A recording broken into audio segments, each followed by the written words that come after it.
라는 제목으로 말씀 함께 나누겠습니다.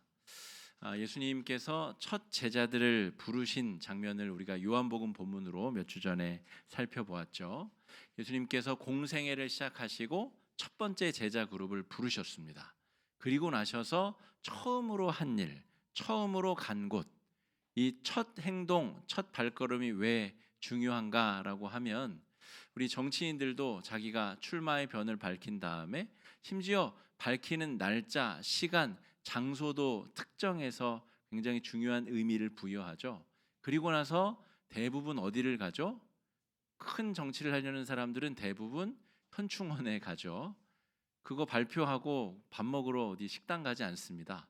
나의 이 정치에 발을 들여놓는 이유는 공익을 위함이다. 나라를 사랑하기 위함이다. 이것을 온 몸으로 드러내기 위함입니다.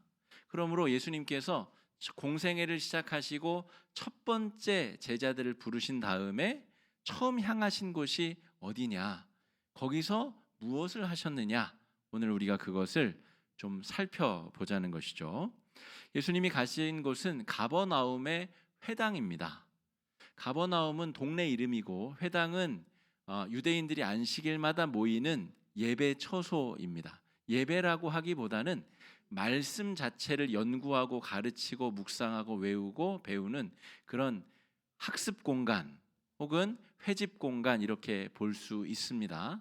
그들의 성소는 예루살렘에 있기 때문에 회당은 그런 신앙 교육을 하는 곳이죠. 예수님께서 갈릴리 인근에 있는 가버나움이라고 하는 마을의 회당에 들어가셨다는 거죠.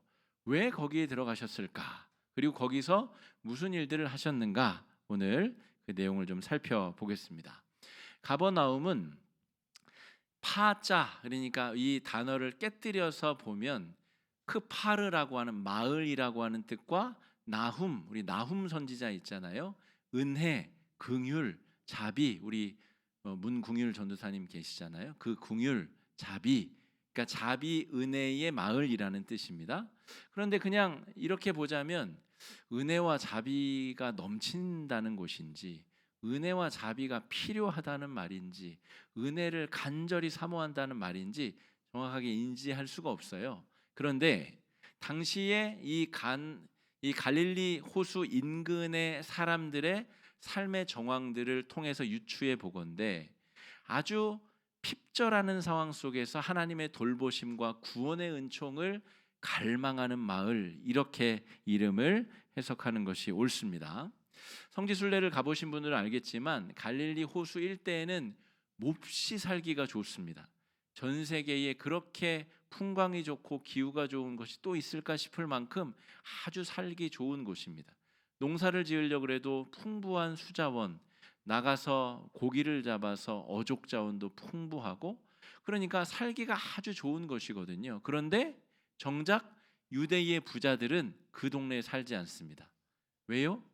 역사적으로 그 동네는 이 3개 대륙이 만나는 지점이어가지고 늘 전쟁이 빈번하게 벌어지고 거기에 집 짓고 살다가는 쫄딱 망하기 일쑤입니다. 그래서 진짜 부자들은 갈릴리 인근에 살지 않고 먼 지역에 살면서 그 지역에서 땅과 또 배의 소유권을 주장해서 막대한 세금 수익을 얻어갑니다. 땅값, 배의 소유 선주가 돼서 일은 갈릴리 어부들이 하는데 실제적인 돈은 저 다른 지역에 사는 부자들이 다 가져간다는 거죠. 그리고 로마 제국에도 세금을 내야죠. 유대인들이기 때문에 성전세도 내야 되고 인두세도 내야 되죠.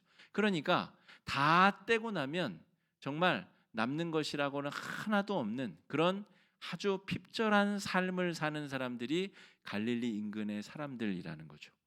이 사람들에게 여러 마을의 이름이 붙어졌는데 그 중에 하나가 오늘 예수님이 첫 번째 발걸음을 디디신 가버나움이라는 동네이고, 이곳은 이제 예수님의 갈릴리 사역의 베이스 캠프가 됩니다. 전초기지가 돼가지고 거기에서 활동하시면서 움직이시면서 귀신도 쫓고 병자도 고치고 천국 복음을 전하시는 일들을 행하게 된다는 거죠. 이 가버나움은 갈릴리를 대표하는 그런 상징적인 마을임과 동시에 그런 의미로 경제적인, 영적인, 수탈을 상징하는 그런 동네, 그런 마을입니다. 예수님께서 공생애의 첫 걸음을 가버나움에서 시작했다는 것은 그런 의미에서 굉장히 중요한 의미와 상징성이 있습니다. 예수님이 이 일을 하기 위해 이 땅에 오셨다는 거죠. 예수님이 이 땅 그냥 어떻게 사나 시찰하여 보자, 그렇게 한번 관찰해 보자, 그렇게 제우스 신이 뭐 사람의 몸을 입고 오듯이 재미삼아 그렇게 내려온 것이 아니라 우리 인간들이 처한 그 마음의 지옥과 철저한 그 피폐한 삶의 현장 속에 오셔서 회복과 구원을 주시기 위해 예수님께서 오셨다는 거죠. 캄보디아 비전 트립 팀이 2월 18일 주일에 출발합니다. 2부 예배 마치자마자 저희가 출발할 계획인데 선교사님이 저에게 요청한 게 있어요. 민박을 원하면 우리 현지인의 가정에 민박을 할 수 있도록 도와주겠다. 그리고 이미 여러 교회에서 우리 그런 민박 활동을 한 모양이에요. 청소년부 청년들은 또 민박하면서 굉장히 놀라운 은혜를 또 경험하고 돌아온 것 같습니다. 근데 우리 팀은 그러기에는 좀 적합하지 않아서 제가 정중하게 사양을 다른 교회에게 그 기회를 넘기겠다, 이렇게 사양을 했는데요. 다른 지역에 가서 나와 생활권이 다른 사람들 속에 들어가서 그들과 하룻밤을 그들의 라이프 스타일대로 함께 지낸다는 것은 보통 결심으로 될 일이 아닙니다. 그런데 하늘의 영광 다 버리고 예수님이 이 땅에 내려오신 이유는 독특한 문화를 맛보고 야, 이런 세상도 있구나 희희낙낙 즐기고자 오신 게 아니라 이들의 고뇌와 한숨의 한복판이 어디인가를 찾아오신 것이고, 오늘 그 가버나움 회당에서 귀신 들린 사람을 고쳐주십니다. 22절 말씀 우리 한번 같이 읽어보겠습니다. 22절입니다. 시작. 무사람이 그가 가르치시는 것이 권위 있는 자와 같고 서기관들과 같지 아니함일러라. 여기 서기관들과 같지 않다는 표현이 왜 등장하는지 아십니까? 당시의 종교 지도자들은 여러 분파들이 있었는데 그 중에 하나가 서기관들입니다. 그런데 아마도 제 추측에는 회당에 모인 유대인들을 이 서기관들이 영적인 채찍질을 몹시 내려쳤을 것으로 보입니다. 왜냐하면 가난하다는 이유 때문에 하나님 앞에 더 열정을 낼 수 없는 유대인들, 일주일에 2번씩 금식을 하는 바리새인에 비해서 경건 생활이 현격히 떨어진다라고 보여지는 사람들, 1년에 3차례 예루살렘 성전에 가서 희생 제물을 드려야 되는데 희생 제물을 드릴 제물도 돈도 없는 사람들이 어떻게 예루살렘에 올라갑니까? 그러므로 이 갈릴리 가난한 사람들은 영적으로는 열등한 사람들이고 하나님께 열심도 없는 사람들이고, 그러니 얼마나 서기관들에게 회당에 모여서 얼마나 잔인하게 꾸중 듣고 혼났겠어요. 그런데 예수님께서는 오셔서 병자를 고쳐주시고 귀신을 쫓아주시고 심령이 가난한 자는 복이 있다 하시니 얼마나 이 듣는 사람들의 마음이 정말 기쁘고 감사로 차고 넘쳤겠습니까? 예수님의 가르침은 권위 있는 자처럼 선포되었는데 그 내용이 서기관들의 영적 채찍질과는 달랐다라고 하는 것입니다. 자, 그리고 23절에 보면 마침 회당 안에 귀신 들린 자가 있었다라고 하는 기괴한 표현이 등장합니다. 제가 마침이라는 요 접속사를 노란색으로 칠하진 않았고 제 화면에는 그렇게 해놨는데, 마침, 왜 마침이라는 이 중요한 접속사를 써놨을까? 왜냐하면 여러분, 우리 지금 예배 드리는데 이 정신질환 혹은 이 마음이 불편하신 분이 오셔서 시끄럽게 하거나 난동을 피운다고 생각해 보세요. 그러면은 뒤에 계신 집사님들이 모시고 나가겠죠. 그러니까 회당 안에 이렇게 소란스러운 일을 벌일 가능성이 있는 분이 있는 게 쉬운 일이 아니에요. 근데 때마침 예수님이 가버나움 회당에 들어가셨는데 거기서 설교를 하시는데 거기에 귀신 들려서 굉장히 소란스러운 일을 행하는 사람이 있었다는 겁니다. 그 사람을 예수님께서 치유하시고 고쳐주시는 기적이 지금 벌어졌다는 거죠. 제가 왜 마침이라는 단어를 중요하게 생각했냐면 이 본문을 쭉 읽다 보면 예수님이 지금 첫 번째 발걸음을 가버나움 회당에서 하셨지만 지금 예수님이 이 땅에 오신 이후 복음을 들어야 되는 모든 사람들의 영적인 상태가 귀신 들려 있는 상황, 그런 사람과 동일한 상태라는 거죠. 그게 경중의 차이가 있고 또 겉보기에 다르게 보일 수 있어도 하나님의 은혜와 사랑으로 채워져 있지 아니하고 온갖 엉뚱한 것들로, 잘못된 것들로 채워져 있는 그런 사람들, 이 귀신 들린 사람이 상징하는 갈릴리 일대의 여러 사람들이 마치 귀신 들린 사람처럼 그렇게 잘못된 것에 현혹되어 살아가고 있는 상황이다, 이렇게 볼 수가 있겠습니다. 여러분, 귀신 들린 분 한번 이렇게 보신 적 있으세요? 축기 하는데 기도 같이 해보시고 귀신이 떠나가는 거 보시고 하신 적 있으세요? 실제로 보면 눈빛이 다릅니다. 정상 비정상을 구분하는 게 어렵지만 어쨌든 일반적인 사람과 그 눈빛이 다릅니다. 힘도 다르고, 그러니까 뭔가 그냥 정신적인 스트레스 때문에 심리적인 압박에 의한 어떤 현상이라고 보기에는 다른 영적인 어떤 일들이 그 안에서 벌어지고 있는 거죠.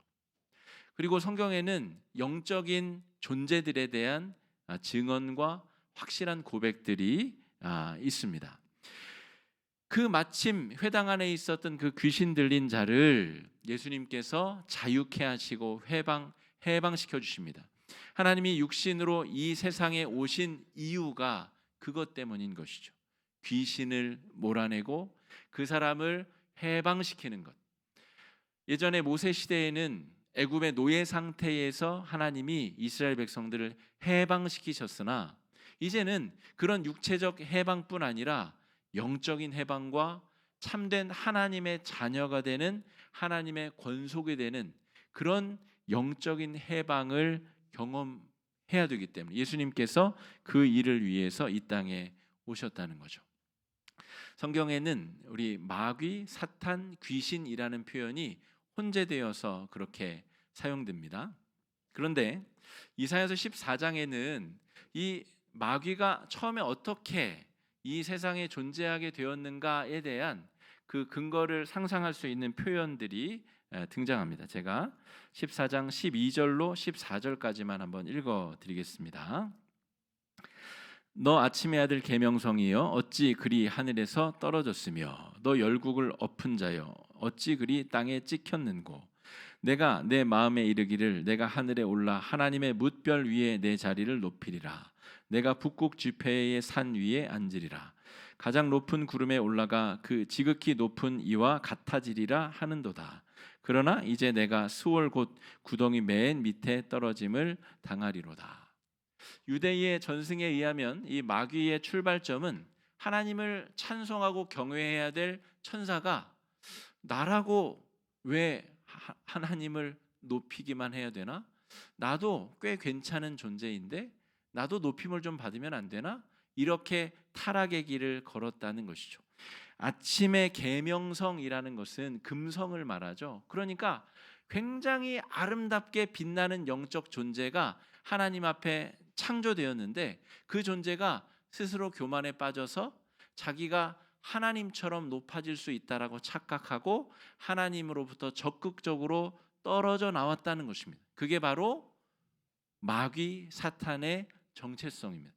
우리가 생각하는 것처럼 의사소통이 되지 아니하고 눈이 막 획가닥 돌아가 있어서 정말 누가 봐도 귀신 들린 것처럼 보이는 그런 현상을 포함하여서 더 고상해 보이고 멋져 보이고 아무렇지도 않은 것처럼 보이지만 교만에 빠져서 하나님과 정반대편을 향하여서 끊임없이 내달리고 있는 모든 존재들이 바로 마귀 들린 사람들, 귀신 들린 사람들이다라고 표현할 수 있습니다. 예수님이 오늘 이 한 사람을 고치면서 온 인류를 향한 하나님의 구원 계획을 밝히시는 내용이 오늘 우리가 살펴볼 수 있는 그런 내용입니다. 마귀는 자기가 하나님의 자리에까지 올라가야 되기 때문에 자신을 숭배하고 자신을 찬양해야 될 그런 존재들이 필요합니다. 그래서 끊임없이 사람들의 마음을 미혹하고 자신을 숭배하도록 만드는 일을 계속 자행하죠. 창세기 3장에도 뱀이 하와를 자기의 말을 따르는 자로 바꾸지 않습니까? 거짓말을 동원해서 하나님의 말씀을 청종하던 아담과 하와가 뱀의 말을 따르고 뱀의 이야기를 따라서 뱀의 속성으로 살도록 유혹하지 않습니까? 마귀 사탄은 끊임없이 자신의 말을 듣고 자신을 추종할 존재들을 섭렵하고 속이기 위해서 계속 애쓰는 존재들이다, 이렇게 볼 수가 있습니다. 그런데 예수님께서 25절에 그런 마귀를 꾸짖으십니다. 한번 읽어보겠습니다. 25절입니다. 예수께서 꾸짖어 이르시되 잠잠하고 그 사람에게서 나오라 하시니. 여러분, 꾸짖는다는 표현은 동등하거나 비슷한 상황에서는 할 수 없는 표현입니다. 현격한 지위에, 높은 지위에 있는 자가 낮은 지위에 있는 자를 향하여서 명령하는 것이죠. 예수께서 마귀를 향하여 꾸짖어 나오라라고 명령하셨다는 것입니다. 우리 한국 교회의 왜곡된 귀신론은 마귀를 어마어마하게 거대하게 만들어 놓는 이 악영향을 미쳤습니다. 사이비적 요소가 그 안에 분명히 있습니다.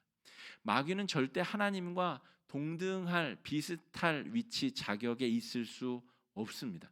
하나님의 영광을 해칠 수 있는 그럴 만한 존재들이 아니라는 거죠. 하나님께서 명령하시면 당장 사라져버릴, 아침 안개처럼 사라져버릴 존재가 바로 마귀의 정체성이자 스스로 높아진 사람들이 얻고자 하는 결론의 결말이다 말할 수 있습니다. 그런데 많은 사람들은 하나님을 경외하며 하나님의 영광을 추구하며 하나님을 향하여서 나아가기보다는 마귀의 속삭임에 이끌려 내가 어떤 물질이 채워지면, 내가 재산이 한 10억만 있으면 나는 죽을 때까지 염려는 없을 것 같아 라고 하는 환상과 착각, 내가 건물 한 채의 주인이 된다면 내 자손의 자손까지 아마 걱정 없이 살 수 있을 거야 라고 하는 허황된 망상, 그런 잘못된 생각들에 사로잡혀서 끊임없이 하나님이 아닌 것들을 만족으로 삼고 추구하며 마치 귀신 들린 사람처럼 우리가 그렇게 살아가고 있는 것은 아닌가? 우리 자신의 정체성과 과연 내 안에 무엇이 들어있는가를 우리가 살펴보아야 한다는 것입니다. 사람은 무엇을 위해 창조된 존재인가? 오늘 예수님은 가버나움 회당에 들어오셔서 너는 무엇을 위해 이 세상에 존재하게 되었는가를 이 본문 속에서 우리에게 묻고 계십니다. 우리는 그런 허탄한 것들을 채우기 위해서 부질없이 그것들을 끄집어 내 안에 채우기 위해서 창조된 존재들이 아니라는 거죠. 하나님께서 정말 값어치 있는 존재로, 귀한 존재로 우리를 부르셨고, 우리가 그 부르심에 아름답게 순종하지 못하자 하나님이 인간이 되셔서 우리를 위해 죽기까지 헌신하셔서 우리를 다시 살려내시고 부활의 삶, 중생의 삶을 살도록 우리에게 은혜를 주셨다는 것입니다. 창세기 2장 7절에 우리가 무슨 목적으로 창조되었는지 분명히 기록되어진 표현이 있습니다. 창세기 2장 7절 말씀 한번 같이 읽어보겠습니다. 시작. 여호와 하나님이 땅의 흙으로 사람을 지으시고 생기를 그 코에 불어 넣으시니 사람이 생령이 되니라. 이사야서 14장에서 우리 루시엘이라는 천사장이 타락해서 루시퍼가 됐다는 그 유대 전승에 따르자면 왜 루시엘은 타락의 길을 걷게 되었을까? 아마 이 창조 장면 때문이 아닐까, 저는 그렇게 생각해 보게 되었습니다. 저 피조물 중에 하찮은 인간이라는 존재에게 하나님께서 생기를 불어넣으시고 자신의 형상을 그 안에 집어넣어 주셨다는 거죠. 저까진 게 저까짓 게 뭔데? 라고 루시엘이 생각하지 않았을까? 퍽 자존심이 상하고 기분 나쁘지 않았을까? 내가 더 영적인 존재이고 천사이고 뛰어난 존재인데 왜 저런 하찮은 것에게 하나님이 자신의 형상을 나누어 주셨을까? 퍽이나 기분이 나쁠 만한 사건이 아니었을까 싶습니다. 여러분, 바꿔 생각해 보자면 우리는 천사보다 고귀하게 창조된 존재들이고 우리 안에는 하나님의 형상을 하나님께서 심어 주셨습니다. 그 형상을 유지하며 살아가는 것이 인간의 근본된 창조된 목적에 맞게 살아가는 것인데, 우리는 하나님의 형상을 다 내팽개치고 거기에 엉뚱한 것들, 마귀의 유혹에 넘어가 눈에 보이는 것들, 영원히 나의 만족을 채울 수 없는 것들을 채우느라 우리의 소중하고 귀한 시간과 인생을 낭비하고 살아가고 있는 것은 아닌가 싶습니다. 예수님께서 하늘로 승천하신 이후에 예수의 영을 이 땅에 보내주셔서 120문도 한 명 한 명 머리 위에 예수의 영이 임하도록 하셨습니다. 예수의 영이 우리 안에 임하신 사건은 창세기 2장에 이 생기가 아담과 하와의 코 속으로 들어가 그의 존재를 새롭게 규정하고 그가 흙덩어리에 불과했는데 살아있는 하나님의 형상이자 하나님의 대리권을 가진, 이 세상을 조화롭고 아름답게 만들어야 되는 하나님의 대리 위임자의 역할을 감당하게 하는 생명으로 우리를 부르셨다는 것을 다시 한번 깨닫게 됩니다. 하나님의 생기로 가득하여서 하나님과 교제를 나누며 나의 연약함을 하나님의 은혜로 채워나가는 것이 인간의 본분인데, 그것을 떠나가서 조금 더 자극적으로 보이고 조금 더 나의 욕망을 쉽게 채울 수 있을 것처럼 보이는 다른 길들을 향해서 걸어가고 있는 우리들이 바로 가버나움 회당에 귀신 들린 사람이었고 그 귀신 들림에서 자유케 된 사람들이 아닌가 싶습니다. 여러분, 우리의 내면을 가득 채우고 있는 것은 무엇인지 이 주일 아침에 다시 한번 잘 성찰해 보면 좋을 것 같습니다. 예수의 영으로 생기로 내 안에 가득 차 있는가? 아니하면 내 욕망을 이루고 채우기 위한 소욕들로 가득 차 있어서 하나님마저도 도구로 사용할 수 있다라고 착각하며 살아가고 있는 것은 아닌가? 채우고 싶은 강한 욕망이 내 안에 차고 넘쳐서 더 이상 예수 그리스도께서 우리 안에 거하실 곳이 없는 상태는 아닌가? 우리 스스로의 신앙을 잘 성찰해 보아야 하겠습니다. 마귀에게 빼앗겨버린 마음을 되찾기 위해서 하나님의 아들 예수님께서 이 땅에 오셨습니다. 초대교회에서는 예수님의 신성과 인성이 어떻게 사람 안에 존재할 수 있는지를 가지고 정말 박터지게 싸웠습니다. 그리고 수많은 사람들이 화형도 당하고 죽임도 당하였습니다. 그런데 오늘 본문에서는 예수님이 마귀를 명령하여 추방하시는 이 행위를 통하여 예수가 하나님 아들, 하나님 삼위일체 하나님의 본질이심을 다시 한번 우리가 깨닫게 되고, 그 하나님이 왜 이 땅에 임하셨는가? 적극적으로 잃은 양을 찾기 위하여 저와 여러분, 우리의 마음의 중심을 잃어버린 우리의 마음에 생기를 다시 불어넣으시고 하나님의 영을 집어넣어 주시기 위해서 적극적으로 우리 가운데 임하시사 우리 가운데 귀신을 쫓아주시고 성령을 새롭게 부어 넣어주고 계십니다. 여러분, 26절 말씀 한번 읽어보겠습니다. 더러운 귀신이 그 사람에게 격려를 일으키고 큰 소리를 지르며, 여러분, 마귀가 떠나갈 때 고분고분하게 그렇게 떠나가지 않는다고 오늘 본문은 기록하고 있습니다. 여러분, 그래서 우리가 성화의 과정이라고 하잖아요. 저 구원의 천국문에 갈 때까지 우리가 끊임없이 유혹을 당하고 갈팡질팡하고 결국에는 돌고 돌아서 힘들고 어렵게 우리가 광야길을 통과하듯이 저 천성을 향해서 나아가고 있는 성도들 아니겠습니까? 마귀가 떠나갈 때 그냥 고분고분하게 우리 인생 잘 되라고 그렇게 떠나가지 않더라는 거죠. 귀신에 붙잡혀 있을 때에도 사람을 해치더니 떠나갈 때에도 경련을 일으키고 외상을 입히고 마음에 충격을 일으킨 채 그렇게 떠나가는 존재가 마귀 사탄이라는 것입니다. 여러분, 우리가 하나님 이외에 확실하다 여겨지는 그 무엇이든, 여러분, 그 무엇이든 우리를 영원히 만족시킬 수도 없고, 그것이 우리의 마음에 성령께서 그 자리를 대체하시는 순간 우리 마음에 상처기를 내고 상처와 아픔과 고통을 남길 가능성이 굉장히 높습니다. 지금 내 안에 무엇이 가득 자리 잡고 있는가? 하나님의 말씀이 우리 안에 있는 마귀 사탄의 요소들을 추방하고 내쫓고 계십니다. 수월하게 양보하지 않는 마귀와 마귀를 압살하는 예수의 복음을 우리는 이 말씀 안에서 목격하고 있습니다. 마귀의 힘이 세다 한들 주님께서 더 큰 사랑의 힘으로 마귀의 권세를 압살하고 계시고 그들을 우리의 인생에서, 우리의 삶의 자리에서 쫓아내고 계십니다.